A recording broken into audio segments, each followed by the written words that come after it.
Em 16 de julho de 2023, o silêncio caiu sobre um apartamento no 6º arrondissement de Paris. Jane Birkin, a eterna petite anglaise, não passava de um corpo frágil entregue à poeira de um luxo que já não podia mais protegê-la. Foi encontrada sozinha. Essa solidão final não foi um acidente, mas o último ato de uma tragédia iniciada 76 anos antes. O mundo chorava uma ícone da moda, uma atriz, uma bolsa de coleção. Mas, por trás do couro precioso e dos sorrisos de fachada, havia o preço exorbitante de uma vida vivida para o olhar dos outros. Jane passou a vida enterrando segredos, até o dia em que teve de enterrar a própria filha. Tudo começa na névoa aristocrática de Chelsea, em 14 de dezembro de 1946. Jane Mallory Birkin não nasceu nas ruas, mas de uma linhagem onde a coragem se misturava ao artifício. Seu pai, David Leslie Birkin, era um comandante da Marinha Real, um homem das sombras que, durante a Segunda Guerra Mundial, transportava espiões até as costas francesas para apoiar a resistência. Ele era o guardião de segredos de Estado, um homem de um mutismo heróico. Jane cresceu à sombra desse silêncio, aprendendo que as coisas mais importantes são aquelas que nunca dizemos. Esse pai, que arriscava a vida nas águas geladas do Canal da Mancha, legou à filha uma forma de resistência interior, uma capacidade de aguentar os golpes sem jamais se queixar. Sua mãe, Judy Campbell, era o avesso absoluto dessa moeda. Musa do dramaturgo Noel Coward, ela era a personificação do glamour teatral de meados do século. Na casa dos Birkin, não se jantava, encenava-se. A residência era um desfile permanente de artistas, intelectuais e ambiciosos. Jane e seu irmão Andrew cresceram nessa eletricidade constante, onde a beleza era a única moeda de troca válida.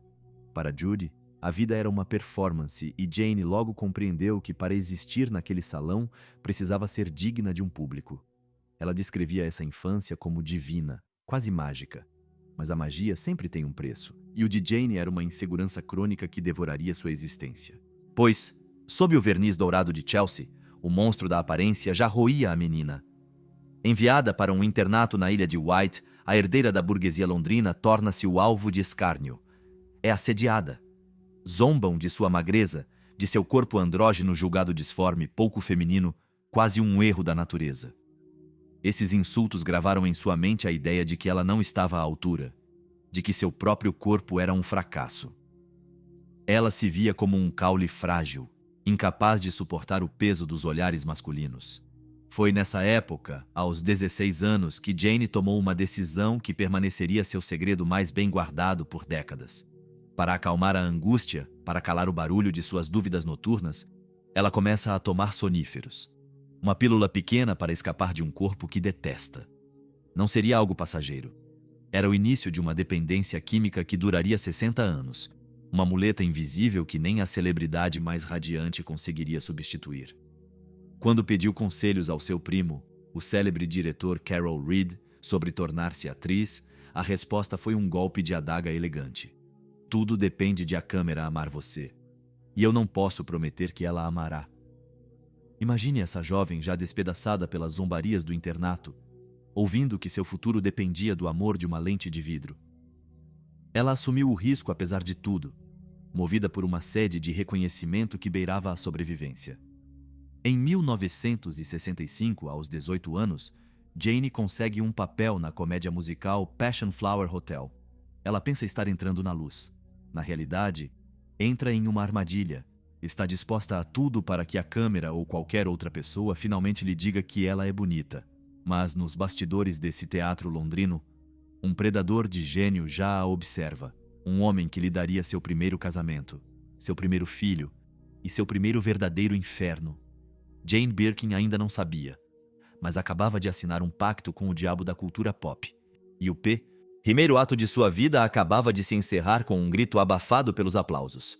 O homem que caminha em sua direção não é um príncipe, mas um arquiteto do som cujo nome faz tremer as paradas de sucesso. John Barry é o homem por trás dos metais rugintes de James Bond, um sedutor no auge da glória, envolto na aura gélida do sucesso mundial.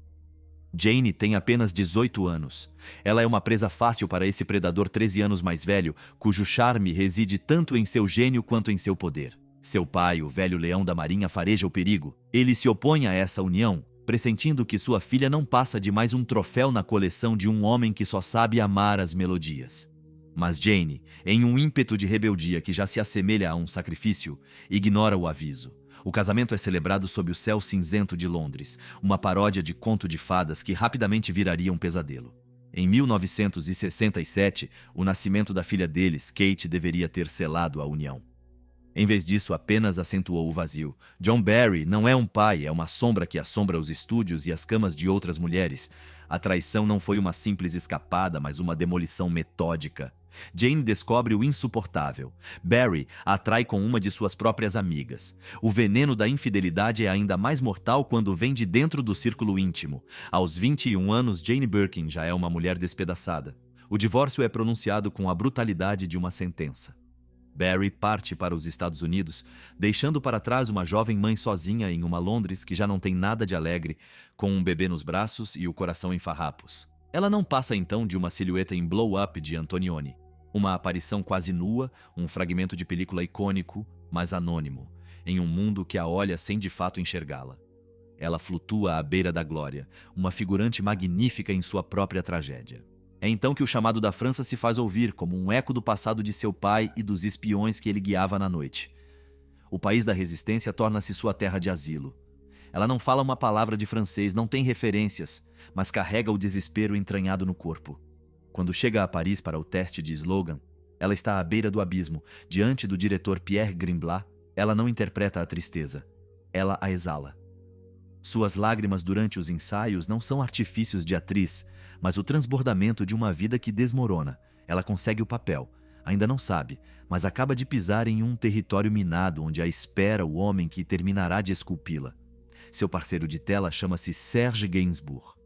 Ele tem 40 anos, o rosto devastado pelo tabaco e pelo desprezo, os olhos inchados de uma arrogância que dissimula uma ferida aberta. Brigitte Bardot acaba de deixá-lo. Gainsbourg é uma alma em carne viva que despeja seu ódio sobre aquela pequena inglesa que ele julga insignificante. Ele é odioso, distante, quase cruel. Jane escreve ao irmão Andrew que aquele homem é um monstro, um ser desprezível que nem sequer se digna a dirigir-lhe a palavra. A atmosfera no set é elétrica, saturada pelo cheiro dos cigarros de Tannis e por uma hostilidade palpável. Duas solidões se enfrentam, prontas para se dilacerarem sob o olhar da câmera.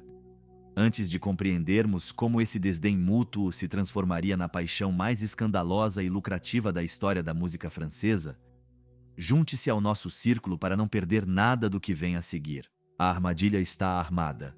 Gainsbourg, o gênio feio e magnífico, observa essa ninfeta que chora pelos cantos do estúdio. Ele vê nela a tela em branco sobre a qual poderá pintar suas fantasias mais sombrias. Jane, por sua vez, busca desesperadamente um porto seguro. O que ela encontraria nos braços desse homem não era apenas o amor, mas uma nova forma de servidão, dourada e melancólica, que faria dela uma lenda ao preço de sua própria identidade. As cortinas se abrem para o segundo ato e, já agora, a sombra do escândalo começa a se esticar sobre os paralelepípedos de Paris. O testemunho dessa metamorfose não é um homem, mas um lugar, o número 5 bis da rua de Verneuil. Um palacete com as paredes revestidas de feltro preto, um verdadeiro mausoléu da vaidade onde cada objeto, do piano C. Bechstein aos cinzeiros saturados, narra uma traição ou um triunfo. É ali, naquela penumbra cênica, que a pequena inglesa perderia seu sotaque e sua inocência para se tornar o instrumento de um gênio devastador. Mas, antes que as paredes se fechassem sobre ela, houve aquele jantar. Uma encenação orquestrada por Pierre Grimblat para quebrar o gelo entre seus dois atores que se detestavam. Naquela noite, Serge Gainsbourg, o homem que nunca dançava por medo do ridículo, deixa-se levar para a pista por Jane. E ali, o milagre do desajeito acontece. Ele pisa nos pés de Jane. Esse predador do espírito, esse provocador profissional que aterrorizava a alta sociedade parisiense com seu cinismo, revela-se subitamente canhestro, incerto, quase frágil. Jane compreende instantaneamente que a arrogância de Gainsbourg não passa de uma armadura de papel machê. Sob a máscara do monstro sagrado, há um homem que treme. Eles terminam a noite em um clube, perdidos em uma dança que só pararia 12 anos depois. Na manhã seguinte, Jane acorda com a certeza de ter vivido o momento mais romântico de sua vida.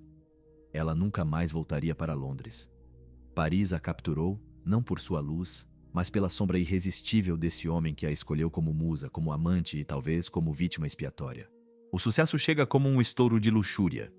Em 1969, o casal lança uma canção que abalaria os alicerces da moral cristã. Je t'aime, moi non plus. Originalmente Gainsbourg a escrevera e gravara com Brigitte Bardot, a mulher vulcão que o deixara exaurido. Mas Bardot, aterrorizada pelo escândalo, exigira que o disco fosse enterrado. Jane surge então, substituindo a estrela mundial de última hora. Ela empresta sua voz, aquele sopro curto, aquela respiração ofegante que parece gravada na intimidade mais crua de um alcoviteiro. É uma intrusão sonora na privacidade. O Vaticano condena a obra, qualificando-a como obscenidade. As rádios do Reino Unido, Itália, Espanha e Suécia proíbem a execução da faixa. Mas o escândalo é o melhor dos assessores de imprensa. Gainsbourg debocha, dizendo que o Papa é seu maior promotor. O disco vende milhões. Para Jane, o preço a pagar é invisível, mas indelével.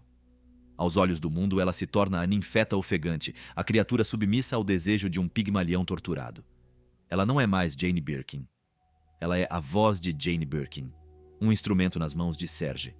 Ela se instala nesse papel de musa vulnerável, ignorando ainda que a imagem que projeta é uma gaiola dourada da qual jamais terá a chave. Durante 12 anos, a vida de Jane e Serge na rua de Verneuil assemelha-se a uma performance artística ininterrupta.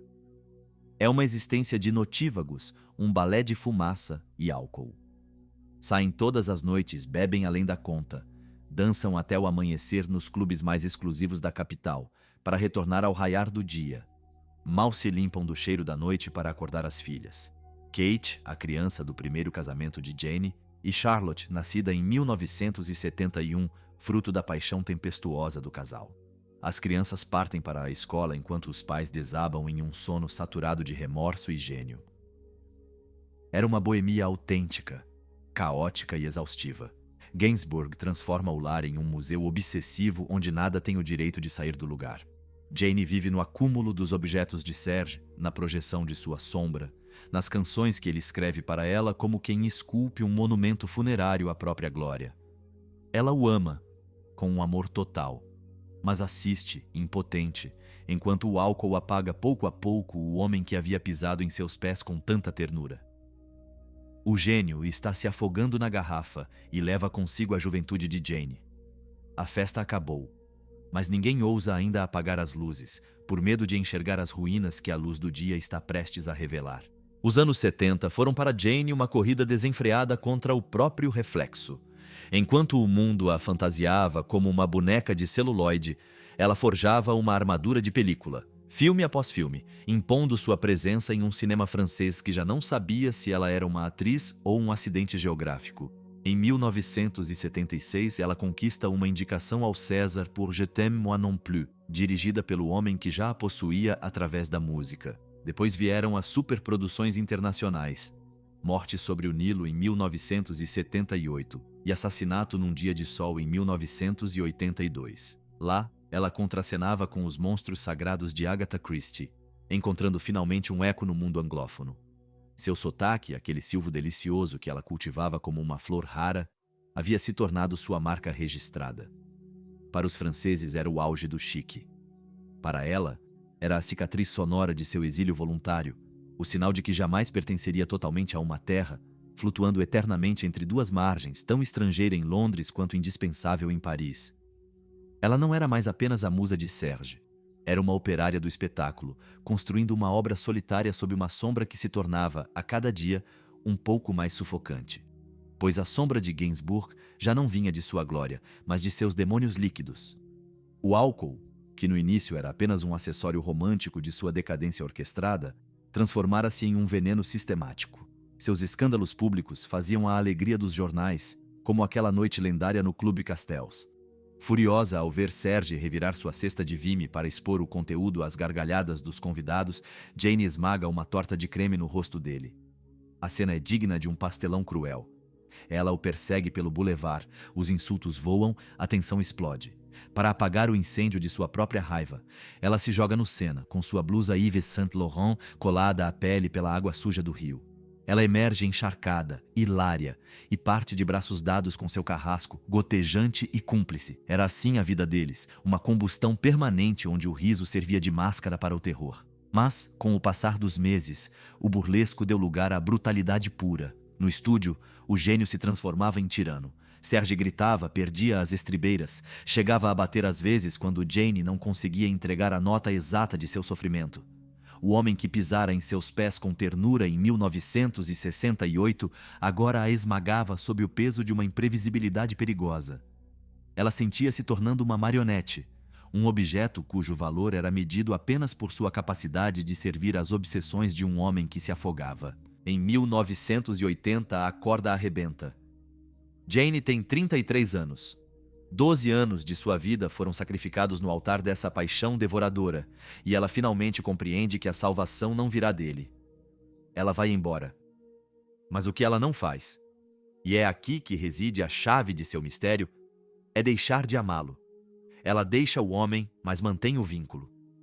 A ruptura é apenas uma formalidade geográfica. Serge continuava a escrever para ela, a esculpir sua voz, a oferecer-lhe seus textos mais belos como pedidos de desculpas perpétuos.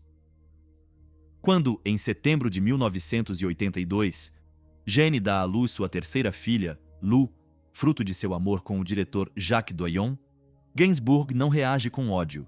Ele envia uma caixa de roupas de bebê acompanhada de um pequeno cartão assinado: Papai 2. Ele torna-se o padrinho de Lou.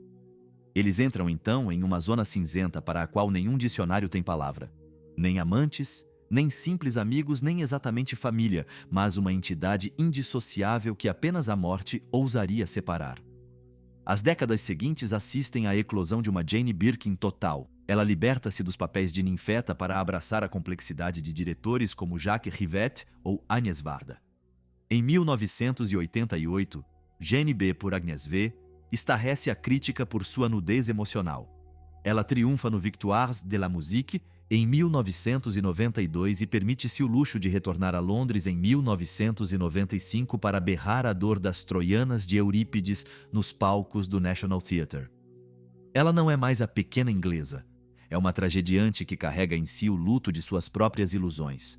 Está no auge de sua arte respeitada, quase intocável, habitada por uma melancolia que agora faz parte do patrimônio francês.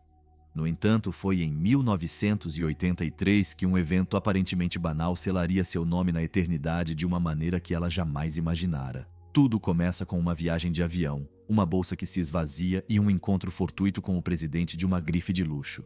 Antes de descobrir como uma simples desordem de viagem daria origem ao objeto de desejo mais caro e exclusivo da história da moda, pergunte-se: o que Jane realmente escondia naquela cesta que ela nunca abandonava? O avião que sobrevoava o Canal da Mancha naquele dia era apenas um tubo de metal suspenso entre dois mundos, mas para Jean-Louis Dumas, o imperador da Hermès, tornou-se o palco de uma gênese imprevista. Ao seu lado, uma mulher luta com uma bolsa que vomita seus segredos. Jane Birkin, o ícone cujo nome em breve valeria mais do que seu peso em ouro, tenta desesperadamente guardar sua bagunça no compartimento superior. Sua agenda desliza. Suas notas espalham-se pelo chão como fragmentos de uma vida cheia demais para ser contida. Dessa gafe banal nasce uma conversa. E depois, um esboço em um saquinho de papel para enjoo. Um objeto grande o suficiente para ser útil, flexível o suficiente para ser humano, elegante o suficiente para fazer esquecer que carrega os escombros de uma existência. Em 1984, a bolsa Birkin é oficialmente lançada. Couro preto, macio, pespontos feitos à mão com a permanência despojada de um objeto concebido para sobreviver ao seu dono. Mas muito cedo, a criatura escapa à sua criadora. A bolsa torna-se uma arma de distinção em massa, um símbolo de status cujo acesso é deliberadamente tornado impossível. Não se compra uma Birkin. Você a conquista após sobreviver a listas de espera lendárias e aos caprichos dos vendedores. O nome Birkin torna-se um indicador de mercado, uma abreviação para uma aspiração social que já não tem nada a ver com a mulher que a inspirou. Jane, por sua vez, observa esse monstro de luxo com uma ambivalência crescente. Ela sente-se alheia a esse culto da aparência. Em 2015, num gesto de revolta pura, ela exige que seu nome seja retirado das versões em pele de crocodilo, denunciando a crueldade dos criadouros. Ela recusava-se a permitir que sua identidade servisse de aval para o sofrimento animal. Não queria ser uma marca. Queria continuar sendo uma consciência, mas o luxo é um vampiro que se nutre da imagem, mesmo quando esta se debate. Enquanto seu nome estampava os braços das poderosas deste mundo, Serge Gainsbourg bebia para esquecer que já era um cadáver em suspensão. Sua saúde, minada por décadas de excessos e provocações, esfarelava-se diante dos olhos de toda a França. Um primeiro infarto no início dos anos 70 fora apenas um aviso que ele escolhera ignorar, preferindo a queimação do álcool ao silêncio da sobriedade. Em 2 de março de 1991, o homem com cabeça de repolho é encontrado morto em seu antro na rua de Verneuil. Tinha 62 anos, o coração desistiu, exausto de tanto bater por musas que acabavam sempre por fugir. Jane falara com Serge por telefone na véspera. Ela tinha apenas 44 anos quando perdeu seu duplo, seu Pigmalião, o homem que esculpira sua voz e seu destino. Não era apenas a perda de um ex-parceiro, era o desabamento da abóbada que sustentava sua própria lenda. Ela passou os anos seguintes carregando seu fantasma, reinventando suas canções com orquestras sinfônicas, percorrendo o mundo para que as palavras dele jamais se apagassem.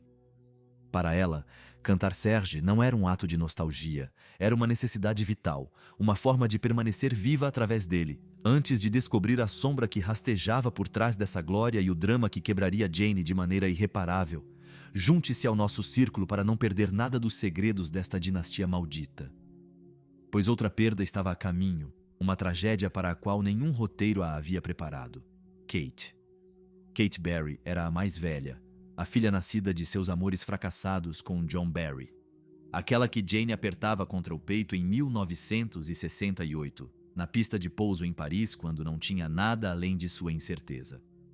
Kate crescera no tumulto boêmio da rua de Verneuil, entre as nuvens de fumaça de Serge e as gargalhadas de uma elite artística que nunca dormia.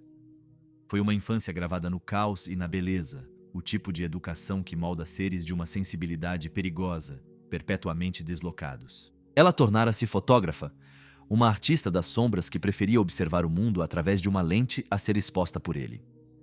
Criança, já usava a Polaroid de Gainsbourg para capturar instantes que os outros não viam. Seus cliques para Vogue, Paris Match ou o Sunday Times revelavam uma melancolia profunda, um olhar que parecia sempre buscar uma verdade escondida sob a superfície dos rostos célebres. Tinha um filho, Roman, e uma carreira respeitada. Mas por trás do olho da fotógrafa, escondia-se uma mulher corroída pela depressão e pelo vício. Um vazio interior que nem o sucesso, nem a maternidade, nem mesmo a criação de um centro de desintoxicação conseguiam preencher. Kate carregava em si o peso de uma herança pesada demais. Uma tristeza hereditária que em breve cobraria seu tributo no silêncio de um apartamento parisiense.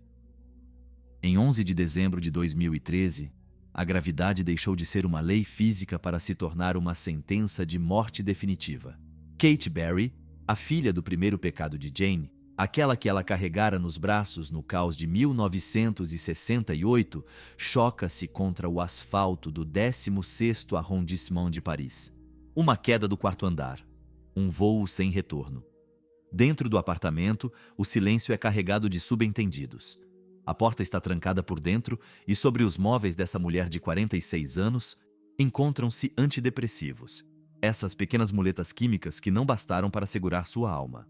A verdade sobre aquela noite permanecerá uma propriedade privada da família, uma sombra que Charlotte Gainsbourg tentaria mais tarde dissipar, negando a intenção suicida. Mas o fato está lá, brutal e nu. Kate está morta. Jane tem 67 anos, e depois de enterrar Gainsbourg, depois de carregar por 12 anos o peso de um gênio destruidor, deve agora enfrentar a última obscenidade: enterrar a própria filha. O luto não apenas quebrou Jane, ele a transfigurou. Em 2020, ela entregou seu testamento artístico com o álbum O. Pardon tu dormais. Não é um disco, é uma autópsia. Cada faixa é uma meditação sobre a perda, uma exploração das zonas de sombra que a maioria dos artistas prefere deixar no escuro. Jane expõe ali um sofrimento sem filtros, uma dor que se recusa a ser polida ou apresentável. Ela canta a ausência, os lençóis frios e as perguntas sem resposta. É a obra mais aclamada de sua carreira, nascida do pior evento de sua vida. O sofrimento tornou-se seu motor e a melancolia, seu figurino de palco. No entanto, apesar da erosão da alma, Jane continua a aparecer. Em 2016, atua em La Femme et le TGV, um curta-metragem suíço onde interpreta uma mulher idosa acenando para um trem todos os dias. Ela diria que esse foi seu último papel, uma forma de escolher onde depositar seus últimos fôlegos de atenção. Em julho de 2021, sua filha Charlotte a leva para diante das câmeras no documentário Jane por Charlotte. No tapete vermelho de Cannes, as duas são sobreviventes. Charlotte busca diminuir a distância, tocar finalmente essa mãe que sempre achou insuportável, amorosa, mas perpetuamente em outro lugar, habitada por fantasmas que ninguém conseguia afugentar. É uma reconciliação pública, um adeus que não diz seu nome filmado antes que a cortina caísse. O corpo, porém, acaba sempre cobrando suas dívidas. Em setembro de 2021, um acidente vascular cerebral atinge Jane. Ela sobrevive, mas a pequena inglesa agora é uma ilha sitiada. Desde 2002, ela lutava em segredo contra uma leucemia, um combate de 20 anos travado com uma discrição aristocrática. Na primavera de 2023, a doença passa à ofensiva. Os shows no Olímpia são cancelados. Em suas últimas mensagens ao público, ela se diz ainda otimista, prometendo voltar, pois Jane Birkin nunca soube viver sem o olhar dos outros. Ela estava voltada para o que viria a seguir, incapaz de aceitar que os créditos finais já estavam rodando. Em meados de julho de 2023, após 2 anos de vigilância constante, cercada por cuidadores e uma família em alerta, Jane Birkin expressa um desejo estranho, quase anacrônico. Ela quer passar uma noite sozinha. Apenas uma.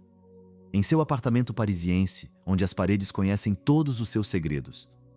Os guardas se afastam. Na manhã de 16 de julho de 2023, o silêncio não seria quebrado por uma canção. Uma enfermeira entra e encontra o corpo. Jane morreu durante a noite, aos 76 anos, de causas naturais após 16 anos de luta árdua contra o câncer. Ela conseguiu o que queria. Um último ato sem espectadores, uma partida na descrição de um quarto vazio. As paredes de Paris permanecem como as únicas testemunhas silenciosas desse destino fora do comum. A inglesa mais amada da França partiu, deixando para trás uma bolsa de luxo e canções que continuarão a assombrar as noites dos solitários. Morreu como viveu, em uma mistura de vulnerabilidade extrema e determinação feroz, provando que até os ícones acabam buscando o repouso onde ninguém mais pode filmá-los. O mistério Birkin permanece intacto, congelado no grão de uma voz que não sabia dizer adeus, mas que sabia melhor que ninguém sussurrar o fim dos tempos. O comunicado oficial saiu com a precisão cirúrgica das sentenças de morte que não admitem discussão. A França, pela voz de Emmanuel Macron, apressou-se em envolver este cadáver ainda quente nas dobras da República. Falou-se de liberdade. Exaltou-se aquela que cantava as mais belas palavras de nossa língua com esse sotaque que nunca a deixou, como uma última gentileza feita às suas origens. O Ministério da Cultura descarregou seus superlativos. Ícone atemporal, elegância impertinente, emblema inesgotável, os poderosos adoram os mortos. Eles não correm mais o risco de contradizê-los. Mas por trás dessa pompa estatal, a realidade de Jane está em outro lugar, muito mais fria, muito mais silenciosa. Antes de compreendermos por que essa mulher que quiseram reduzir a uma silhueta de moda permanecerá como a consciência mais corajosa de sua época, junte-se ao nosso círculo para não perder nada dos destinos que moldaram o nosso século. Mas o que Jane Birkin realmente legou ao mundo ultrapassa o entendimento dos colecionadores. É uma obra colossal. Mais de 70 filmes, 20 álbuns e uma vida passada pondo-se a nu. Ela recusou-se a ser apenas um cenário. Gritou pelos direitos humanos, lutou contra a pena de morte, emprestou seu nome aos migrantes e à pesquisa contra a AIDS, correndo o risco de incomodar o conforto de sua casta. Ela não era a inglesa de plantão. Era uma força política disfarçada de ninfeta. A menina de Chelsea que era humilhada no internato porque não era isso, ou era aquilo demais, acabou sendo tudo. Chegou a Paris em 1968 com um recém-nascido e uma mala de dúvidas. Partiu tendo conquistado um país que não era o seu, tendo amado sem medidas e tendo sobrevivido ao insuportável. Seu calor, esse dom de si que transformava cada ambiente onde entrava, não evaporou com suas cinzas. Ele ainda flutua nos cais do Sena, nos corredores do número 5 bis da rua de Verneuil e nos reflexos de uma era que se apaga com ela. Jane partiu sozinha, como pediu, deixando o mundo se debater com suas bolsas de luxo e suas memórias em preto e branco.